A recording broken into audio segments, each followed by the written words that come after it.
there are fringe candidates who lack some of the things you've mentioned, but still make an impact. Do you agree that that anomaly can happen?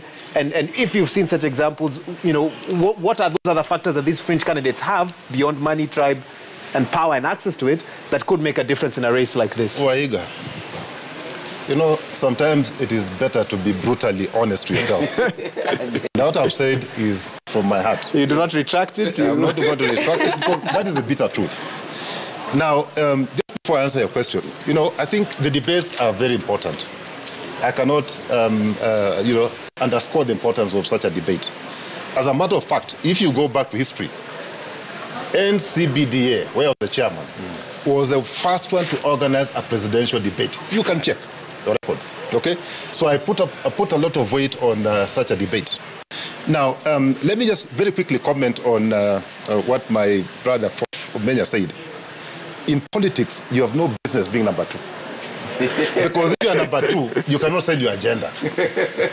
You get into political space so that you can get power. Yes. You don't get in there to be number two. Number two is irrelevant. Actually, number two is no better than number 10. You're all the same. Because you've all lost. Okay? Well, you know, totally disagrees with you. You've completely lost. You'll have the right to reply after this. One second. And once you've lost, you become irrelevant. That's the bitter truth. In Kenya, you can ask many people who have been there, including myself.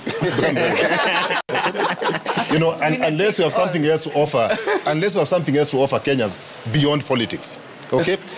Now, if things like track record were to be taken into account by political parties in this country, Philip Kisia would have been a governor because of a track record. Jim Nambaru would have been a governor because Jim Nambaru has a track record. Even Peter Kenneth, who tried, and I warned him, and I told him, Peter, once you miss that ticket, once you miss that ticket, please just step back and start lobbying for a job. That's the reality. So, what did he respond? Of course, he never listened to me. You know, well, he's not here to give his side of the story. I heard somebody talk about Kenyans on Twitter. People on Twitter don't vote. Go and check. The guys who vote, the 24% Prof is talking about, those 24% are waiting for direction from either Baba or the hustler man. They're waiting. Like in Nairobi, they're waiting to hear. Baba has not come to tell us which is the direction. Are we voting for A or B? Once Baba gives that direction, you can be sure. You can be sure because if you look at the two candidates, talking about the two that if you look, the two that have appalling beyond 5%. Right. If you analyze that data that we have, you'll find that 20% of people supporting Raila in Nairobi are not supporting the Azimio candidate. So what are they waiting for? Are they waiting for Baba to talk, to say something? Are they waiting for that? But I can tell you the issue of competence here will not count. You can wait until maybe in future. In future, things like experience, competence, integrity. In fact, when you look at integrity, yes, integrity is about number 10. Go and check. Infotrack, go and check on TIFA. People don't care about integrity. In fact, actually, the biggest concern most of the times, if you've stolen public funds, you become a fan of the people. If you've stolen public funds, because then you're able to do what? To deal with their stomachs. Tumbo policy. You remember what Moi said? The Moi. So if you can, you know, and the voter will tell you, you know, when I was going around the Westlands, the voter would tell me. This is a fun example for this one. My personal example. Yes. They will tell you, no, Kiongozi, we've had you. We know you're competent. What are you giving us now? Yeah. Forget about talking. That's true. Weka kitu kwa meza sahi. This just a few months back. Yeah, I mean, about 7-8 weeks ago. 7-8 weeks. Forget about what I was talking to them. My ideology, my level of integrity, my experience. All those put in one basket. To them didn't make sense. What made sense is how much Kiongozi, and when they tell you Kiongozi, we've not seen you on the ground, it does not mean that they have not seen you. It means they have not tested your money. Go and ask Jim Nambaru. Go and ask Jim Nambaru what happened to him, how many votes he got, and he's a billionaire. I'm not a billionaire. He's a billionaire. Go and ask my friend Peter Kenneth what happened to him in 2013, and I told him please step back and go and look for Nani, for Uhuru. He'll give you a job. He never listened to me. Right. Where is he now? Philip Kisia, I need to speak to all those individuals and get their side of the story. What do you know? Right, yeah, Philip is... It may be hard truths, but it sounds like he knows something. He's been there. He has been there. He has been there. There's a dispensation we are moving from, the winner-takes-all dispensation, which the Constitution tries to temper. And the reason I disagree, when you talk about fringe candidates, number one being the only important candidate, that's not true.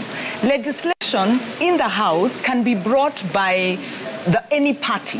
So by virtue of a fringe candidate profiling themselves, that party has got members, some of whom will run at MCA level. So the moment you're profiling your political party, it's not just one seat we are looking at. There's the governor, there is also the MP, there's also the important seat of the MCA.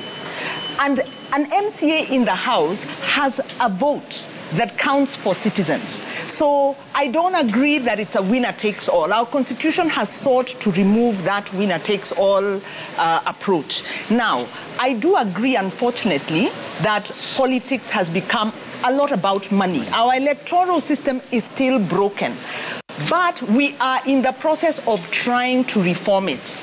And how are we trying to reform it? When you have fringe candidates putting forward an agenda that they can then popularize with the public, you put pressure on whoever will get into that seat.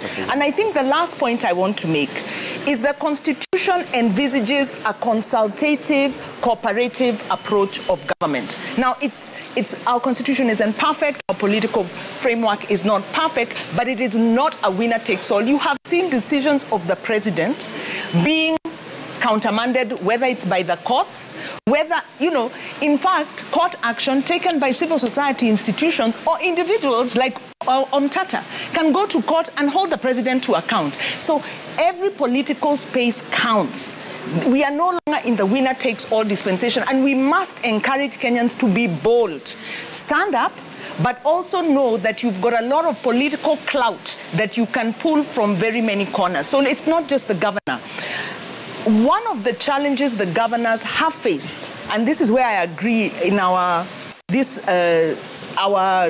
kind of very poor political culture, is the role of the MCA. So much as a governor is going to come and give us a political promise, they then have to deal with the politics of running the county, the civil, the public service, but also the county assembly. And this has been a real weak link in terms of devolution.